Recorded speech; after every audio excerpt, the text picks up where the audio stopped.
कहानी शुरू होती है एक टाउन से जिसका नाम पुंगू था। वहाँ पर एक औरत को विच क्राफ्ट के इल्जाम में सजा दी जा रही थी, यानी कि उस औरत पर ये इल्जाम था कि ये चुड़ैल है और काला जादू करती है। पर वो औरत सबसे रो रो कर कह रही थी कि वो विच नहीं है और वो माँ भी बनने वाली थी। अब उस औरत को कहा जाता है अगर तुम विच हुई तो तुम पानी से बाहर आ जाओगी, क्योंकि उस औरत को पानी में डुबोकर सजा दी जा रही थी। और अगर तुम विच ना हुई तो तुम डूब जाओगी, जिसके बाद उस औरत को पानी में फेंक दिया जाता है। इन सब में उसका हस्बैंड भी था, जिसको गांव वालों ने बहकाया था कि तुम्हारी बीवी एक विच है। अब कुछ देर के बाद वो औरत डूब जाती है, जिससे अब सबको ये तो पता चल गया था कि वो विच नहीं थी, पर जब तक बहुत देर हो चुकी थी। अब जब वो औरत डूब जाती है तो उसका हस्बैंड कश्ती में अपनी बीवी का लॉकेट देखता है जो चमक रहा था। अब जैसे ही लॉकेट उठाता है मौसम अजीब होने लगता है और वहाँ पर बहुत बड़ा तूफान आ जाता है। यहाँ से सब लोग अपने अपने घर चले जाते हैं, जिसके बाद हमें 300 साल बाद का वक्त दिखाया जाता है। हम ग्रेस नाम की एक लड़की को देखते हैं, जिसको रास्ते में चलते हुए एक विच चुड़ैल दिखाई देती है। तभी उसके पास उसकी दोस्त आती है और विच वहाँ से गायब हो जाती है। अब हमें यहाँ पर पता चलता है कि ग्रेस भी उसी औरत की नस्ल में से थी, जिसको 300 साल पहले विच क्राफ्ट के इल्जाम में सजा दी गई थी। उसका हस्बैंड बिल्कुल भी अच्छा आदमी नहीं था, वो ग्रेस को बहुत मारता था। इन्हीं बातों से तंग आकर उसने अपने खानदानी घर में रहने का फैसला किया था। अब अगले दिन हम दो आदमियों को देखते हैं, जिनमें से एक का नाम बट था और ये इसके घर की कुछ चीजों को ठीक करने आए थे। अब ये दोनों ग्रेस के घर में काम करना शुरू कर देते हैं। तभी बट को वहाँ पर काम करते हुए अपनी मरी हुई बेटी की आत्मा दिखाई देती है, जो काफी साल पहले पानी में डूबकर मर गई थी। वो बट से कहती है कि यहाँ से चले जाएं, यहाँ पर खतरा है। तभी वहाँ पर ग्रेस आ जाती है और बट की बेटी की आत्मा गायब हो जाती है। वहीं पर दूसरी तरफ बट के दोस्त को दीवार से निकलती हुई एक डरावनी औरत दिखाई देती है, जो किसी खौफनाक चुड़ैल जैसी थी। तब बट का दोस्त बहुत ज्यादा डर गया था और यहाँ से जाने का फैसला करता है, पर बट उसको समझाता है कि डर क्यों रहे हो, कुछ नहीं होता, बस जल्दी से हम अपना काम खत्म करेंगे और यहाँ से चले जाएंगे। जिसके बाद दोबारा से वो दोनों अपना काम करना शुरू कर देते हैं। इसी तरह एक दिन गुजर जाता है। अब बट और इसका दोस्त ग्रेस के पास जाते हैं और कहते हैं कि अब हम जा रहे हैं और बाकी का काम हम कल आकर कर देंगे। तभी वहाँ पर ग्रेस का हस्बैंड आ जाता है। ग्रेस का हस्बैंड अपने रवैये की उससे माफी मांगता है, कहता है कि पहले मैंने जो कुछ भी किया सब गलत किया, मुझे माफ कर दो। ये सब बातें सुनकर ग्रेस उससे कहती है ठीक है, मैंने तुम्हें माफ कर दिया, अब जाओ और बाहर जाकर डस्टबिन में कूड़ा फेंक कर आओ। इसीलिए अब वो कूड़े को बाहर लेकर चला जाता है। जब वो बाहर आता है तो मौसम बहुत ज्यादा खराब था। जब वो डस्टबिन में कूड़ा फेंकने लगता है तभी डस्टबिन से वही विच बाहर निकलती है, जिसने बट के दोस्त को डराया था, जो दीवार से निकली थी। और वो विच ग्रेस के हस्बैंड को डस्टबिन में ही खींच लेती है। इसी तरह रात गुजर गई थी और अब सुबह हो जाती है,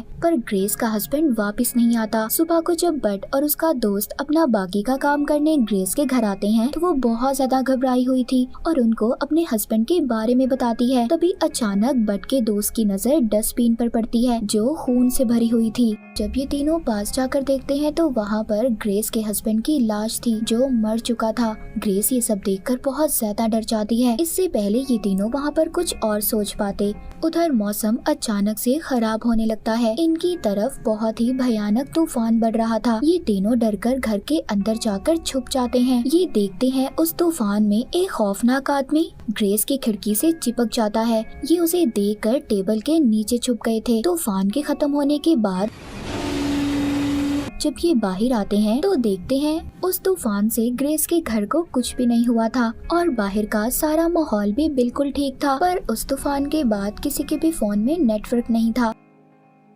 अब ये तीनों गाड़ी में बैठकर पुलिस स्टेशन जाने का फैसला करते हैं, ताकि ये ग्रेस के हस्बैंड के मरने के बारे में रिपोर्ट कर सकें। अब जब ये पुलिस स्टेशन जा रहे थे तो देखते हैं आसपास के घर, लोग, पुलिस स्टेशन, पोस्ट ऑफिस, इन्हें कुछ भी नहीं दिखाई देता। सब कुछ गायब हो चुका था। जब ये थोड़ा सा आगे जाते हैं तो आगे जाकर रोड भी खत्म हो जाता है। ये दूसरा रास्ता लेते हैं तो वो भी जंगल के बीचों बीच जाकर खत्म हो जाता है। हर तरफ जंगल था। तभी इनको अपनी तरफ कुछ लोग आते हुए दिखाई देते हैं, जिन्होंने अलग अलग जानवरों के मास्क पहने हुए थे, जो इन तीनों पर अचानक से हमला कर देते हैं। पर पर बड इन पर गोलियां चलाता है और इनमें से 2 लोगों को मार देता है। अब जब ये मास्क हटाकर देखते हैं तो ये मरी हुई जिंदा लाशें थी। इनका चेहरा किसी कंकाल जैसा था। अब इतना अजीब सब कुछ देखने के बाद ये वापस से घर जाने का फैसला करते हैं। वापस ग्रेस के घर आते हैं तो इन्हें पता चलता है कि घर की बिजली पानी सब बंद हो गया था और हर तरफ इनको जंगल ही नजर आ रहा था। तीनों बहुत ज्यादा परेशान हो जाते हैं और अपने पास अलग अलग किस्म के हथियार रख लेते हैं। तभी हम यहाँ पर ग्रेस को देख पाते हैं जिसके गले में बिल्कुल वैसा ही लॉकेट था जैसा 300 साल पहले उस औरत के हस्बैंड को मिला था, जिस औरत को सजा देकर मार दिया था। जब ये रात को खाना खा रहे थे तभी ग्रेस बातों ही बातों में बताती है, क्या पता हम किसी टाइम ट्रेवल में फंस गए हो, वक्त का सफर कर रहे हो। अब ये उनको इन्हीं बातों पर अपनी रिसर्च दिखाती है जिसके बारे में इसने अपनी किताब भी लिखी थी, जिसमें बिग बैंग और ब्लैक होल के बारे में लिखा था। हम ग्रेस के गुजरे हुए वक्त को देखते हैं जहाँ पर हमें पता चलता है कि ये एक साइंटिस्ट थी और इसने ब्लैक होल के बारे में बताया था कि ब्लैक होल आसमान पर दिखने वाला काला सुराग अपने अंदर पूरी दुनिया को समा सकता है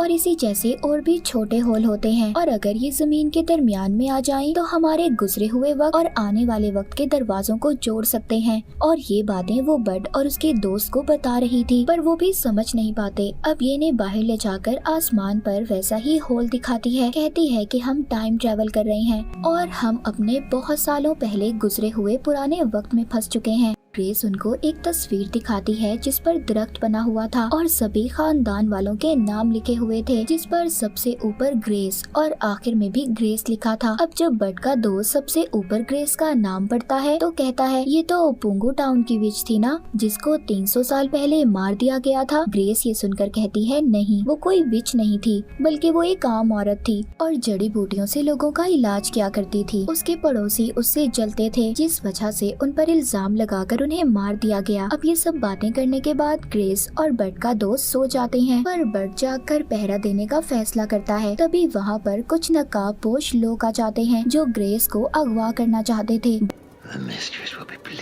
बड सबको एक एक करके मार देता है पर एक आदमी बच गया था। जब ये तीनों इससे पूछते हैं कि तुम कौन हो, ये बताता है कि मैं पुंगू विच का फॉलोअर हूँ, मैं विच की दुनिया से यहाँ पर आया हूँ और मैं ग्रेस को अपने साथ लेने आया हूँ। वो आदमी इनको ये बताता है कि अगला तूफान जल्दी आने वाला है। पहले तूफान में हम इस वक्त में आए और अब जब अगला तूफान आएगा जो हमें अपने पुराने वक्त में ले जाएगा, यानी कि अब दूसरा तूफान भी आने वाला था। ये बताकर वो आदमी यहाँ से चला जाता है। अगले दिन सुबह को एक बहुत ही खतरनाक मॉन्स्टर की तरह दरख्त ग्रेस पर हमला कर देता है पर बड और उसका दोस्त उसको आग से जला देते हैं और वो पानी में चला जाता है। उधर दूसरी तरफ इस बात का फायदा उठाकर वो आदमी ग्रेस को विच के पास ले जाता है। जब बड और उसका दोस्त ग्रेस को ढूंढते हैं तो वो उन्हें कहीं पर भी नहीं मिलती। उधर ग्रेस उस आदमी से खुद को आजाद करवा लेती है। अब वो बड और उसके दोस्त को मिल चुकी थी। ये तीनों मिलकर विच के साथियों को मार देते हैं। अब जब ये वहाँ से थोड़ा सा आगे जाते हैं तो इन्हें एक गुफा दिखाई देती है जिसमें से एक आदमी बाहर आता है जो बताता है कि मैं विच का हस्बैंड हूँ, पर उसने अपने चेहरे को ढका हुआ था। वो इन तीनों को अपनी गुफा में आराम करने का कहता है, फिर सभी को सूप पीने के लिए देता है। तभी उधर बड़ी सी देग से विच निकलती है और ग्रेस को लेकर वापिस से अंदर चली जाती है। बड और उसके दोस्त को कुछ समझ नहीं आता कि उनके साथ हुआ क्या था।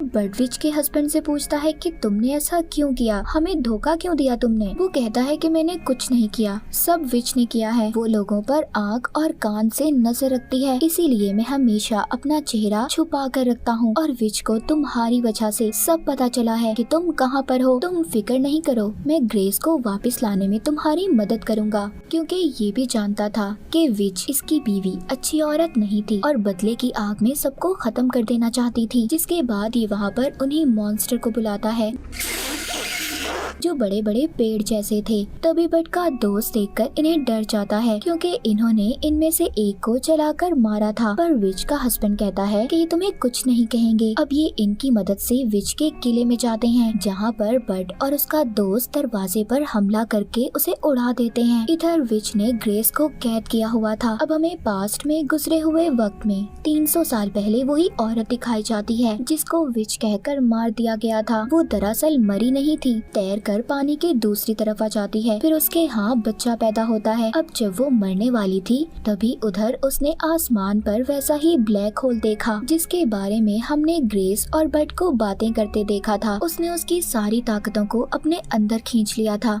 जिसके बाद वो सचमुच एक विच बन गई थी और फिर बहुत सारी दुनिया के दरवाजे आपस में जुड़ गए थे, जिस वजह से वो ग्रेस के वक्त में भी आ जा सकती थी। अब जब ग्रेस को होश आता है तो देखती है विच बिल्कुल उसके जैसी थी। ग्रेस उससे पूछती है कि आखिरकार तुम मुझसे चाहती क्या हो, जिस पर वो कहती है कि मैं बदले की आग में जल रही हूँ। उस वक्त लोगों ने मेरे साथ अच्छा नहीं किया, मैं बेकसूर थी, मुझे सजा दी गई। अब मैं पूरी दुनिया को जलाना चाहती हूँ और मैं ये भी जानती हूँ कि ग्रेस तुम मेरे खानदान से ही हो, क्योंकि मेरा ये लॉकेट मेरे हस्बैंड ने मेरी बेटी को दे दिया था और इसी तरह ये आगे नस्ल में चलता रहा। उधर बट भी आ जाता है जो ग्रेस को छुड़ाने की कोशिश करता है, पर विच वहाँ पर बट को उसकी बेटी का ख्याल दिखाती है जो कांटों में फंसी हुई थी। बट समझ गया था कि ये विच की एक चाल है, पर तभी विच उसके दोस्त सचमुच कांटों में फंसा देती है, जिससे उसे बहुत तकलीफ होती है, पर बट उसको छुड़वा लेता है। उधर विच उस तूफान को रोकने में लगी हुई थी, जिससे ये लोग वापस से अपने वक्त में जा सकते थे। इसी बात का फायदा उठाकर वो विच को गोली मार देता है,